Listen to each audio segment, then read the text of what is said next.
Financial guide your money आपको निवेश और बचत के गुर सिखाने के लिए एक बार फिर हाजिर है। नमस्कार, मैं हूं कविता थपलियाल और आज मेरे साथ हैं फाइनेंशियल प्लानर अर्नव पंड्या। अर्नव जी, आपका स्वागत है।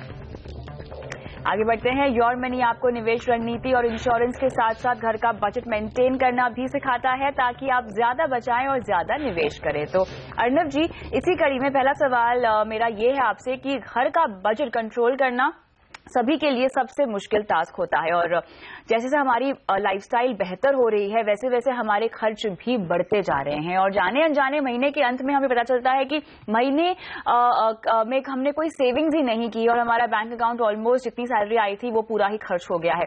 तो ऐसी सिचुएशन ना आए, कैसे हमें इससे बचना चाहिए, क्या क्या टिप्स देंगे आप सबसे पहले? पहली बात तो ये है कि अगर आप देखें तो अपने बजट में अगर आपको कॉस्ट कंट्रोल करना है, थोड़े सेविंग्स करना है, तो डिस्क्रिशनरी जो स्पेंड्स है उस पे आप कंट्रोल लीजिए। यानी कि इसका मतलब ये नहीं कि आप एंटरटेनमेंट हो या ईटिंग आउट हो ऐसी सब चीजों को बंद कर दें, पर इसमें थोड़ा स्मार्ट एक्सपेंस कीजिए ताकि आप एंजॉय भी कर सके और उसके साथ आपका कॉस्ट भी बचे। फॉर एग्जाम्पल अगर आप देखें तो काफी सारे रेस्टोरेंट्स हैप्पी आवर्स रखते हैं, यानी कि फूड के लिए जहां पर आपको बड़ा डिस्काउंट मिलता है, या कहीं और अगर आप जाए सिनेमा के लिए जाए तो आप देखेंगे कि ये मल्टीप्लेक्सेस है, सिनेमा हॉल्स है, वो ये हफ्ते के एक स्पेसिफिक दिन पे जो प्राइसेस है टिकट के वो काफी कम रखते हैं। तो इसमें अगर आप थोड़ा प्लान कर दे तो आप एक्सपेंस भी कर सकते हैं, यानी कि एंजॉय भी कर सकते हैं और इससे आपका एक कॉस्ट भी बच जाएगा। दूसरी बात यह है कि अगर आप अपने पूरे बजट की तरफ ध्यान दें और उसमें जो सभी आइटम्स है उस पे ध्यान दें तो उसका जो परचेज है वो आप प्लान कर सकते हैं। और इसमें एक खास चीज ये है कि अगर आप बल्क परचेजेस करते हैं तो उसमें आपको काफी ओवरऑल यूनिट कॉस्ट में फर्क दिखेगा। तीसरी बात ये है कि जब भी आप देखें कि अगर कोई सेल है, डिस्काउंट है, या आपको पहले से पता है कि इस समय एक डिस्काउंट या सेल आने वाला है, तो आप इवेल्युएट कीजिए कि जब मैं ये डिस्काउंट या सेल को देखता हूं तो क्या मुझे असली सेविंग्स होता है या सिर्फ सेल के नाम पे मैं कोई एक्सपेंस करता हूं। तो अगर आपको अपने जो आइटम परचेज करने हैं उसकी प्राइस मालूम है तो तभी और आप ये ध्यान में रख के बैठे हैं तो आपको पता चलेगा कि ये असली डिस्काउंट ये है और तब आपका जो डिसीजन मेकिंग प्रोसेस है वो इजी बन जाएगा। तो इस प्रकार से अगर आप स्पेंडिंग भी करते हैं तो आपको थोड़ा सेविंग्स होगा और वो सेविंग्स आप आगे जाके इन्वेस्ट कर सकते हैं और उससे आपका दूसरे फाइनेंशियल गोल्स पर भी असर पड़ेगा। क्लियरली यहाँ पे थोड़ा सा समझदारी के साथ आपको अपने आप को टैकल करना होगा, अपने खर्च को टैकल करना होगा। लेकिन अर्नव जी, किचन का जो बजट होता है, पूरे घर के बजट में अगर हम देखें तो किचन के बजट को कंट्रोल करना सबसे ज्यादा मुश्किल काम होता है। यहीं पर हमें कुछ कटौती करने की जरूरत होती है। हर महीने हमें ऐसा लगता है लेकिन हम कर नहीं पाते हैं। तो किचन का बजट कैसे कंट्रोल किया जाए? अगर आप देखें तो किचन का बजट इसलिए डिफिकल्ट होता है क्योंकि वहां पर जो प्राइस है आइटम्स के वो काफी सारे फ्लक्चुएट होते हैं और उसमें काफी बड़ा चेंज आपको दिखेगा। तो किचन की तरफ ध्यान दे तो आप उसको पहले ब्रेकअप कर दीजिए कि फूड वेजिटेबल्स कितना है, प्रोसेस्ड आइटम्स पे कितना है, और अलावा इसके एडिशनल और जो यानी कि लॉन्ग टर्म जैसे स्पाइसेस, मसाला, वो सब अगर आपको अपने किचन में ऐड करना है जो एनुअल के हिसाब से आता है तब तो वो कितना है। क्योंकि इसमें जो है तो आप जो एनुअल परचेजेस है उसमें एक स्पेसिफिक बाइंग कर सकते हैं जिससे आपको सेविंग्स हो। दूसरी बात कि जब आप रेगुलर फूड वेजिटेबल्स जो आप रोज यूज करते हैं उसके हिसाब पे जाए तो वहां पर भी आप अपना जो वीकली या 10 दिन का जो परचेज है वो साथ में कर सकते हैं, जिससे आपको एक स्पेसिफिक जगह पे अगर आपने किया हो और ध्यान से किया हो तो वहां पर भी थोड़ा सेविंग्स होता है। यानी कि अगर आप रिटेल में जाके रोज थोड़ा थोड़ा अमाउंट लेते हैं तो जो आपका जो टोटल कॉस्ट है वो काफी बढ़ जाएगा एज कम्पेयर टू अगर आप एक साथ ये सब परचेज करते हैं। तो इस तरह से ध्यान देकर अपने पूरे किचन बजट को ब्रेकअप करके कहां पर स्पेंडिंग जरूरी है और कहां पर थोड़ा सेविंग्स हो सकता है, ये अगर ध्यान में रखें तो आपके पास थोड़ा थोड़ा अमाउंट बच जाएगा और वो थोड़ा अमाउंट आपको फ्यूचर में काम आएगा। क्योंकि काफी सारे महीनों में ऐसा भी होगा कि आप जो अपने बजट है उसके ऊपर जा रहे हो। क्लियरली यहाँ पर, लेकिन साथ ही क्या इलेक्ट्रॉनिक आइटम जब हम खरीदते हैं अर्नव जी, तो यहाँ पर हम कैसे समझदारी से फैसला कर सकते हैं और कैसे अपने खर्च में कटौती कर सकते हैं? देखिए, जब इलेक्ट्रॉनिक आइटम्स की बात आती है तो मोस्ट जो लोग हैं वो उसके कॉस्ट प्राइस पे ध्यान देते हैं, लेकिन एक और चीज है जिस पर ध्यान देना बहुत जरूरी है, वो है कि ये इलेक्ट्रॉनिक आइटम्स कितनी एनर्जी कंज्यूम करती है।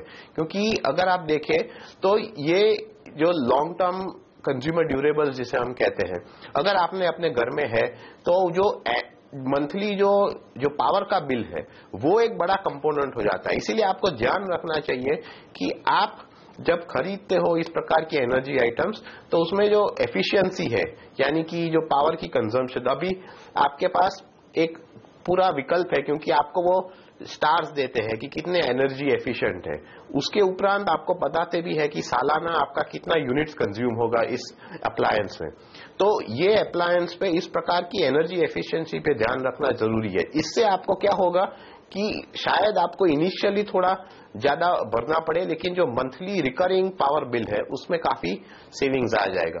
उसी तरह से अगर आपके घर में इलेक्ट्रिकल आइटम्स है तो यानी कि आप देख सकते हैं कि आप CFL बल्ब यूज कर रहे हो, LED क्या उससे रिप्लेस करने से कुछ असर होगा, या नॉर्मल ट्रेडिशनल बल्ब है, ट्यूबलाइट्स है, इसी प्रकार के सब जब आप चेंजेस करते हो तो जो आपका पावर का बिल है उसमें आपको भी एक फर्क दिखेगा और उससे काफी सारा सेविंग्स होगा, क्योंकि ये एक रिकरिंग बेनिफिट है जो आपको लंबे समय तक दिखाई देगा।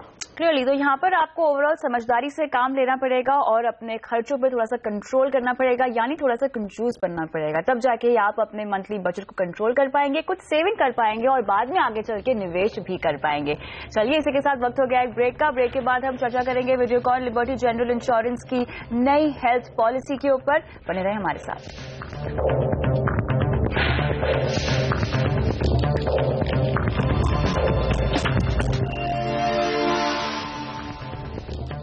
Welcome back. इंश्योरेंस कंपनियां आजकल हेल्थ इंश्योरेंस पर फोकस बढ़ा रही हैं। कंपनियां एक के बाद एक नए फीचर्स के साथ हेल्थ इंश्योरेंस पॉलिसी लॉन्च कर रही हैं और इसी कड़ी में लिबर्टी वीडियोकॉन जनरल इंश्योरेंस ने भी अपनी पहली हेल्थ इंश्योरेंस पॉलिसी लॉन्च की है। कैसी है ये पॉलिसी और इसके फीचर्स क्या है, इस पर बात करने के लिए हमारे साथ है लिबर्टी वीडियोकॉन के CEO और होल टाइम डायरेक्टर रूपा मस्थाना। और इस हेल्थ इंश्योरेंस पॉलिसी पर हम अपने personal finance expert Arnav Pandya की भी सलाह लेंगे। तो सबसे पहले आपका स्वागत है योर मनी में रूपा। मुझे बताएं कि आपकी जो हेल्थ पॉलिसी है ये बाकी हेल्थ पॉलिसी से कैसी अलग है और इसकी USP क्या है, फीचर्स क्या खास है? हमने अभी आज ही लॉन्च करी है लिबर्टी की हेल्थ कनेक्ट पॉलिसी और ये बहुत ही फीचर रिच पॉलिसी है। इसमें हमारी कोशिश यही है कि हम अपने कंज्यूमर्स को ज़्यादा से ज़्यादा बेनिफिट दे पाएं। यूजुअली क्या होता है कि पॉलिसीज़ में बहुत सारे फीचर्स होते हैं जिनकी कंज्यूमर्स पूरी तरीके से फ़ायदा नहीं उठा पाते हैं।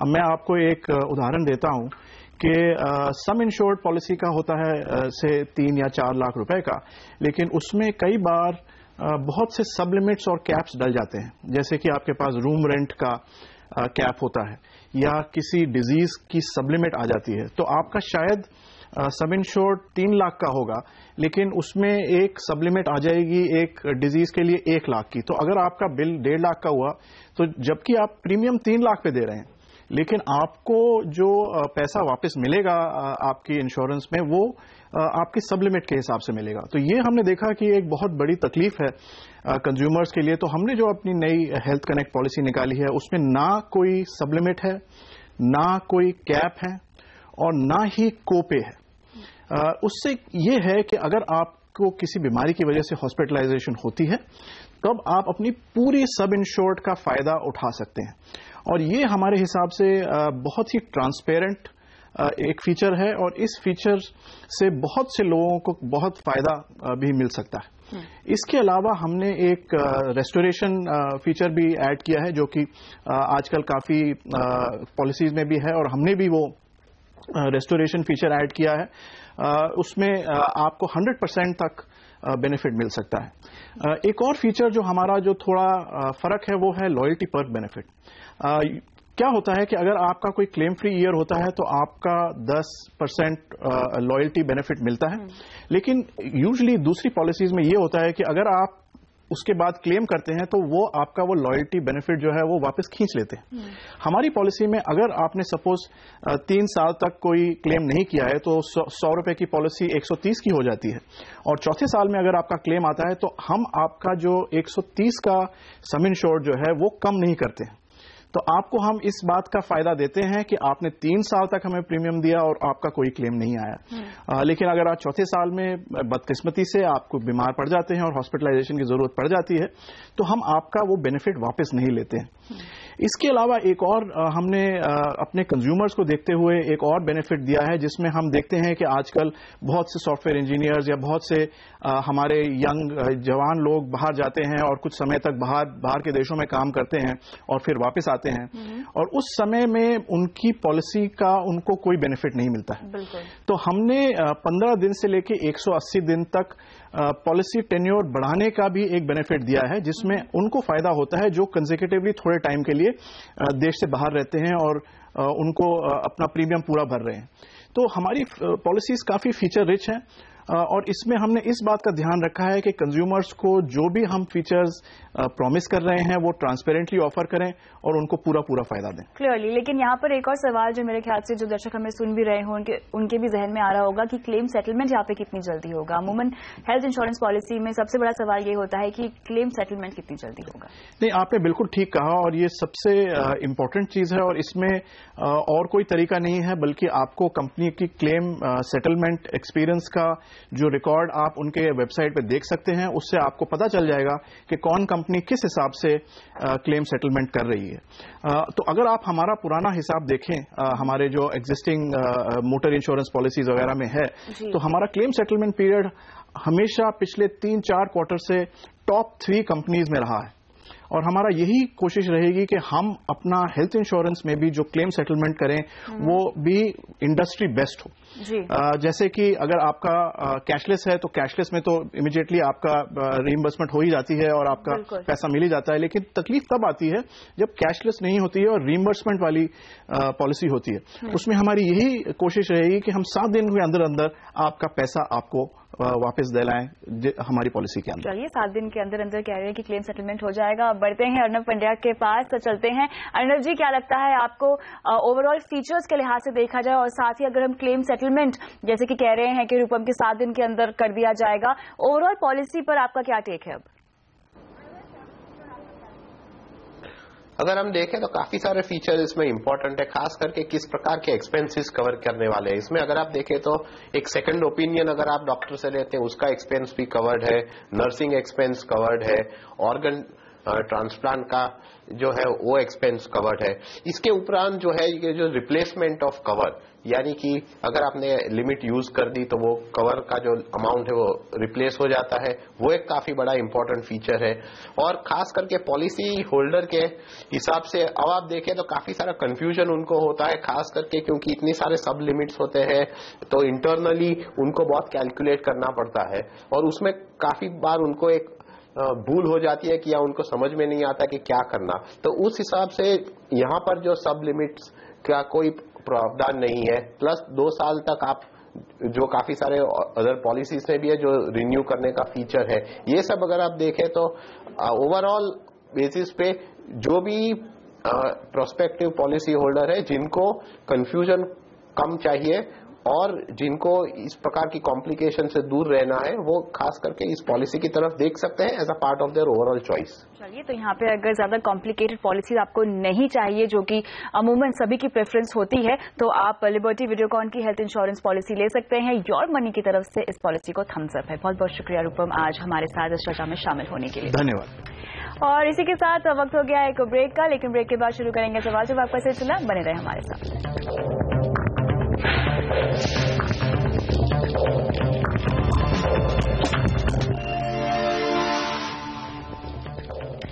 Welcome back. योर मनी में अब लेते हैं दर्शकों के सवाल और हमारे पहले दर्शक हैं जयपुर से मनमोहन शर्मा, जिन्होंने अपना सवाल ईमेल के जरिए हमें भेजा है। अर्नब जी, बेसिकली इनकी कुछ डिटेल्स मैं आपको बता देती हूँ।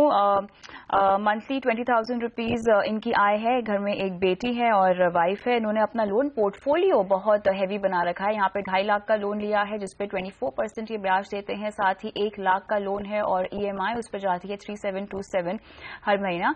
इन्होंने अपने लिए इंश्योरेंस पॉलिसी भी ले रखी है और एक्चुअली 4 इंश्योरेंस पॉलिसीज लेके रखी है इन्होंने। LIC पॉलिसीज हैं 25248, 25,248 रुपए ये भरते हैं हर साल और इनके पास एक फैमिली फ्लोटर भी है। लेकिन जो इनका सवाल है अपने लोन पोर्टफोलियो को लेकर है, जो कि ये खुद भी समझते हैं कि पर्सनल लोन लेकर अब ये पूरी तरह से फंस गए हैं और कैसे निकला जाए, ये जानना चाहते हैं योर मनी से। अगर हम देखें तो इनके जो लोन्स है वो काफी अमाउंट हाई है और खास करके जो पहला लोन है 2.5 लाख का, उस पे जो इंटरेस्ट जो पे कर रहे हैं वो 24% थोड़ा ज्यादा है। तो पहली बात तो ये है कि इस पूरे प्रॉब्लम में जहां उनको इस प्रकार का जो लोन्स है उसको पे ऑफ करना है, आपको 2 pronged अप्रोच करना पड़ेगा। पहली बात तो ये कि ये जो एग्जिस्टिंग रेट ऑफ इंटरेस्ट है उसको आपको कम करने की एक प्रयास करना पड़ेगा। तो अगर इस 24% से कम का कोई अगर पर्सनल लोन मिले तो इससे इसको रीफाइनेंस करने का इनका एक फर्स्ट प्रायोरिटी रहना चाहिए, ताकि एक बार ये जो हाई रेट ऑफ इंटरेस्ट है वो कम हो जाए और उसका एक थोड़ा रिलीफ मिले। उसके साथ साथ उनको ये भी सोचना पड़ेगा कि किस प्रकार से ये रीपे करते हैं, क्योंकि रीपेमेंट में 2 चीज आएगी कि एक शॉर्ट में तो इस प्रकार का इतना हाई अमाउंट रीपे करना डिफिकल्ट रहेगा, तो उसके लिए पहले तो अपने जो इनकम है उसमें से थोड़ा एडिशनल सेविंग्स उनको जनरेट करना पड़ेगा और वो एक्यूमुलेट करके थोड़ा रीपेमेंट करना पड़ेगा। इसके अलावा मेरे हिसाब से इस प्रकार के रीपेमेंट से उनका पूरा जो प्लान है वो कंट्रोल में नहीं आएगा। इसके लिए उनको इनकी इतनी सारी जो इंश्योरेंस पॉलिसीज है तो उसमें से काफी को सरेंडर करने का प्लान करना पड़ेगा, क्योंकि मेरे हिसाब से अगर ये पॉलिसीज देखे तो जो प्रीमियम भर रहे हैं उस हिसाब से उनको कवर बहुत ज्यादा नहीं होगा।